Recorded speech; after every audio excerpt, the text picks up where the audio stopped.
Jaipur police हर्षित को ढूंढने की हर मुमकिन कोशिश कर रही है। 8 साल का बच्चा जो लापता है।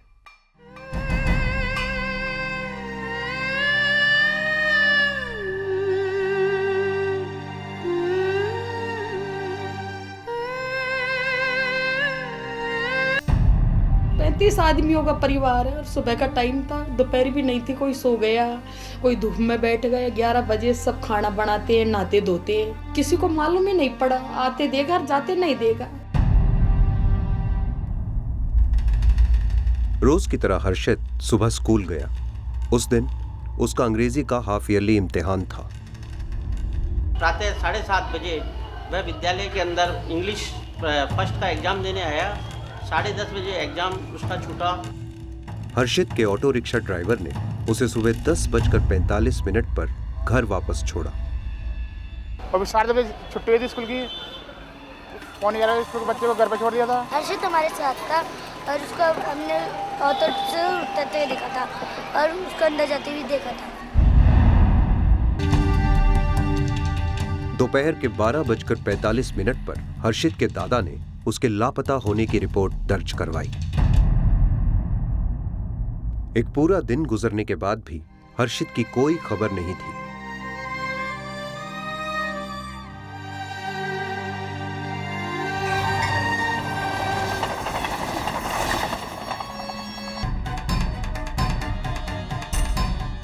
उधर से मोटरसाइकिल लाइट दिखी तो वो आके सिग्नल के पास में खड़ी कर दी गाड़ी को।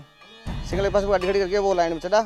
लाइन चढ़ के वापस नीचे उतर गया। नीचे उतर के दोबारा चढ़ा और दोबारा चढ़ के वो क्या डाला क्या नहीं डाला ये मेरे को मालूम नहीं। उसके बाद में लाइन बीच में जाके खड़ा हो गया और खड़ा होने के बाद मेरे को कुछ सामान दिखा। मोहनलाल मीना ने तुरंत चनानी स्टेशन पर नियुक्त सुपरवाइजर को इस बात की जानकारी दी। जयपुर जबलपुर एक्सप्रेस ट्रेन के आने का समय हो चला था। हमने एसएस अशोक जी को गाड़ी खड़ी करने के लिए कहा और हम घटनास्थल पर वहाँ पहुँचे तो वहाँ पे किलोमीटर 3 वो क्षेत्र 3-4 के बीच में अब आउटर सिग्नल के अंदर एक बोरी पड़ी हुई थी। बोरे के अंदर एक लाश थी। जीआरपी सवाई माधोपुर का एरिया पड़ता था, वहाँ संपर्क किया गया तो बच्चे का वही उसकी ड्राइंग बॉक्स है, उसका 3री क्लास का इंग्लिश का पेपर है। पुलिस वाले वहाँ पे ले गए। चिन्नानी स्टेशन ने बोला आओ आपका बच्चा देखते हैं, कोई हो सकता है कोई दूसरा हो, आपका न हो। अगले दिन सुबह शिनाख्त की सारी कार्रवाई खत्म हुई। हर्षित सोनी नहीं रहा, शव उसके पिता को दे दिया गया।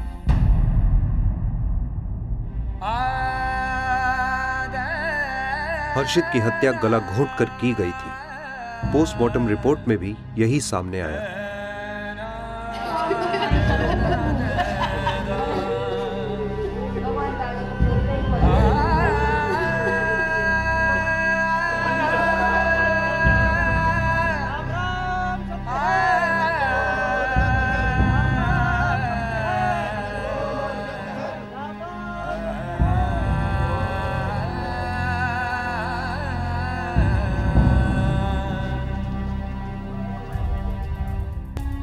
पुलिस को शक है कि इस जुर्म में हवेली के ही किसी सदस्य का हाथ है।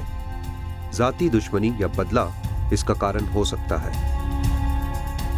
पुलिस के मुताबिक शायद अपहरण करने वाले हर्षित को इस पिछले गेट से लेकर गए होंगे और फिर पास के किसी घर में ले जाकर उसकी हत्या कर डाली।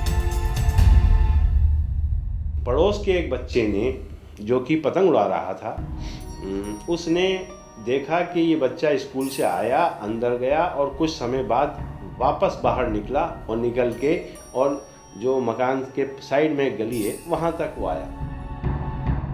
क्यों हुआ हर्षित का अपहरण? क्या था मकसद उसके अपहरण के पीछे? क्यों बेरहमी से मार डाला गया उसे? हर्षित के पिता मुकेश सोनी शहर के नामी गिरामी जौहरी हैं।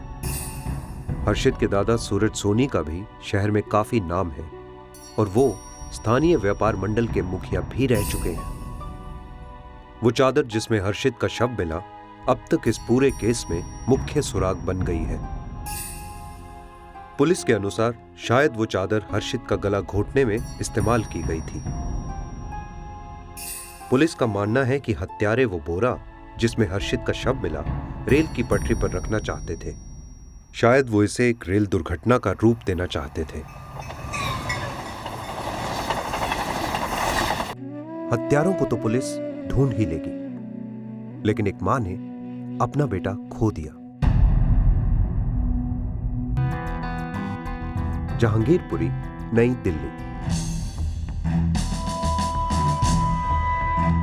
करणदीप उर्फ सिमरन का घर, जहां ग्लास फिटिंग का काम चल रहा था।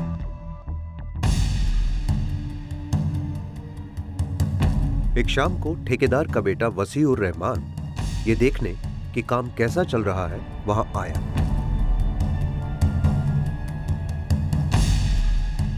राज बहादुर सिंह के 12 साल के लड़के सिमरन को वो अपने साथ ले गया, ये कहकर कि फिटिंग के लिए नया ग्लास लाने में उसकी मदद हो जाएगी।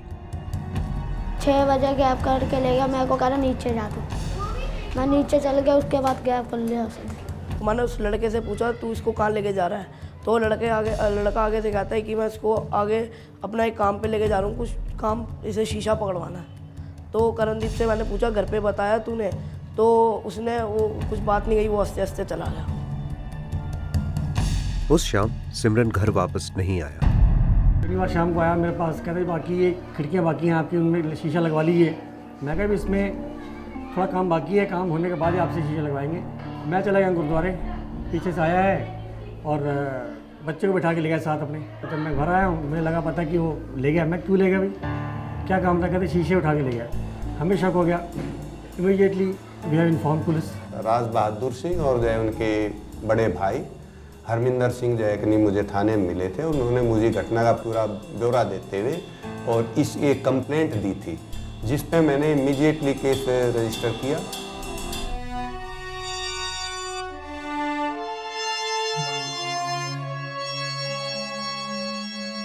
चौबीस घंटे के अंदर ही दिल्ली पुलिस ने अपहरणकर्ताओं को पकड़ लिया।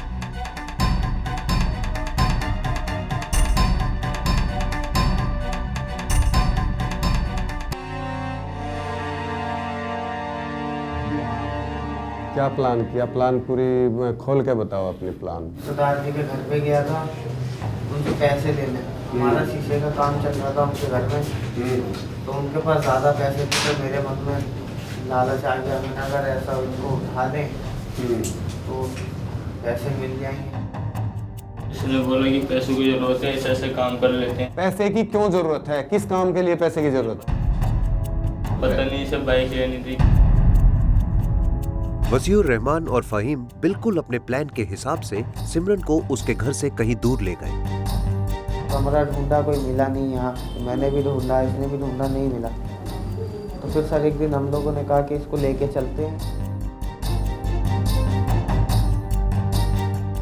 सर हमारे पास में एक ही हेलमेट था, फिर हमने एक हेलमेट खरीदा रास्ते में से। कौन सी जगह से खरीदा? ये मुरारी के आगे से थी, वहाँ से हेलमेट खरीदा। कितने पैसे दिए थे हेलमेट? 100 रुपये दिए थे।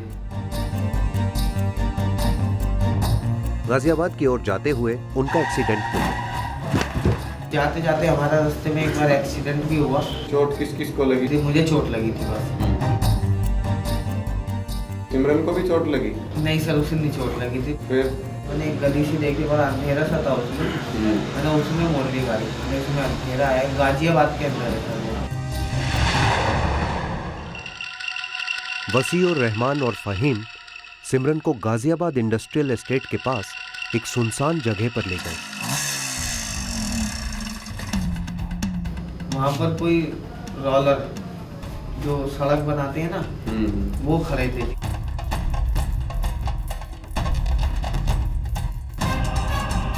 सिमरन को बंधक बनाने के लिए सही जगह की तलाश में वसीउर रहमान और फहीम दिल्ली से गाजियाबाद तक आ पहुंचे, लेकिन उन्हें उपयुक्त जगह नहीं मिली। एक सुनसान जगह देखकर उन्होंने सिमरन को मारने का फैसला किया। तुमने ऐसा क्यों किया, क्यों मारा उस बच्चे को? अब किसी कमरे का तो सर हुआ नहीं जुगाड़, फिर हमने सोचा अगर इसको छोड़ेंगे तो ये सबको जाके बोल देगा। मैंने ईंट लाके, अब ये कह रहा है एक मारी, फिर इसने कहा कि जल्दी आ जल्दी आ। मैं आया, आकर मैंने देखा वो आदमी था। वसीउर रहमान और फ़हीम सिमरन को मारने ही वाले थे कि एक भोलेराम नाम के बूढ़े आदमी ने उन्हें देख लिया। मैंने देखा अब दो आदमी एक आदमी को दाबे हुए हैं और उसके कुछ मार रहे थे ईंट वगैरह। मैंने कहा क्या ये क्या बदतमीजी है। वो कहने लगे भाई बुढ़े वहीं खड़ा रहिए, गोली मार देंगे। लेकिन वसीउर रहमान और फ़हीम ने उस बूढ़े आदमी को डरा धमका कर वहां से भगा दिया। तो हमने भी रोब से बोला कि भाई क्या कर रहा है, यहीं रुक जा, पीछे हो जा। वसीउर रहमान और फ़हीम ने सिमरन को मार डाला। उन दोनों ने एक ऐसे मासूम बच्चे की निर्मम हत्या कर दी जिसे एक पल के लिए भी नहीं लगा कि उसे उन दोनों से कोई खतरा है। हमला होते ही सिमरन मदद के लिए चिल्लाया, पर उसकी आवाज दबा दी गई। ऐसे गिरा दिया था सर हमने। फिर आगे दिखाना इसको कैसे गिराया? नीचे गिरा दिया था। नीचे आगे से आगे तक नीचे गिर गया था। मैं इसको करता तो ये उधर फोन पे बात कर रहा था, मैंने बुला लिया, वो मेरा हाथ मार रहा था। वो बच्चा चिल्लाया था या नहीं, उसने शोर मचाया? वो यही कह रहा था कि मुझे जाने दो। और बस एक मिनट भी नहीं हुआ होगा, थोड़ा सा मुंह पे से हाथ हट गया था तो वो एकदम बोला।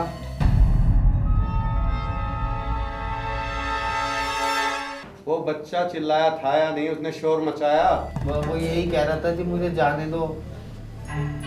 और बस एक मिनट भी नहीं हुआ होगा, थोड़ा सा मुंह पे से हाथ हट गया था तो वो एकदम बोला, फिर दबा दिया जी उसका मुंह ताकि वो बोल ना पाए कुछ।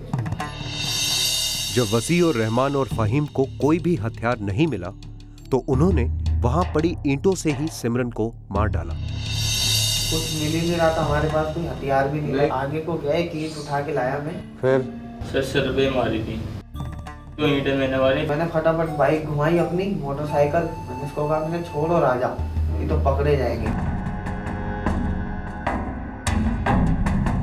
अगले दिन गाजियाबाद के कविनगर पुलिस थाने में कहीं पर एक लाश मिलने की जानकारी आई। पुलिस कर्मचारी उस जगह पर तुरंत पहुंच गए।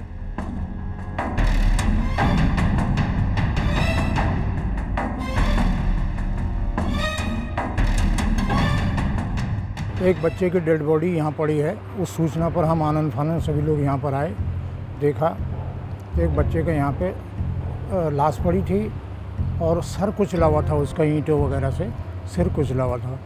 बड़े बड़े बाल थे तो ऐसा प्रतीत होता था कि ये जाति से सरदार है। हमने भी जाके इनकी बॉडी को आइडेंटिफाइड किया, हरमिंदर ने और उसके फादर ने, उनके दो चाचाओं ने। पुलिस वालों ने हमें बताया कि ये बच्चा उन्होंने मार दिया है और वहाँ अपनी बॉडी को आप आइडेंटिफाई कर लीजिए। फिर हम गाज़ियाबाद गए बॉडी आइडेंटिफाई करने के लिए और ये आइडेंटिफाई द बॉडी। सिमरन के माँ बाप बहुत मुश्किल घड़ी से गुजर रहे हैं। सिमरन की बड़ी बहन अब अकेली है, उसे कोई चिढ़ाने वाला नहीं रहा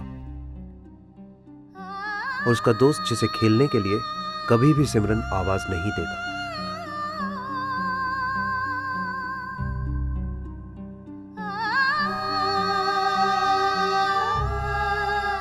जनता से मैं ये बोलूँगा जो भी कारीगर रखो बगैर आइडेंटिफिकेशन के मत रखें अपने पास, और बगैर जब तक कार्रवाई ना हो और बिल्कुल जब तक उसके पास खड़े होकर काम करवाएंगे उसको तभी उसको चलता करें। कोई भी सर्विस प्रोवाइडर हैं, घर में कोई भी चीज़ ठीक करने वाले, उनको कोई इस तरह का डिस्प्ले ना करें पैसे का या और चीज़ों का।